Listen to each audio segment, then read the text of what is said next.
Hi అండి, అందరికీ పరాభవ నామ సంవత్సర ఉగాది శుభాకాంక్షలు తెలియజేస్తూ ఈరోజు మా ఇంట్లో మామిడికాయ పులిహోర చేశానండి. అది ఏ విధంగా చేశానని మీకు ఇక్కడ రాశాను, అయినా ఒకసారి మళ్ళీ వివరిస్తున్నానండి. ఒక 2 డబ్బాలు బియ్యం రైస్ కుక్కర్లో పెట్టి ఉడికించాను. తర్వాత మామిడికాయలు 2 కాయలు మీడియం సైజు తీసి తురిమేసి ఉంచుకున్నాను. ఆ తురిమిన దాంట్లోనే కొద్దిగా పసుపు, ఉప్పు కూడా వేసేసి పక్కన పెట్టాను.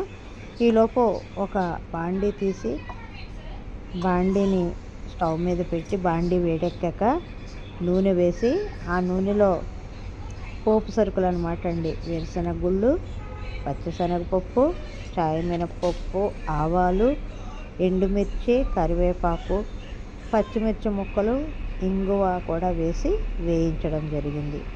ఇవన్నీ వేగాక ఉడికించిన అన్నం ఉంది కదండి, ఆ ఉడికించిన అన్నం వేడిగా ఉండగానే దాంట్లో ముందుగా మనం తురిమి పెట్టుకున్నటువంటి మామిడికాయ తురుము కలిపేయాలి. కలిపేసాక ఉప్పు వేసి కలిపేసి తగినంత ఉప్పు, పసుపు వేస్తే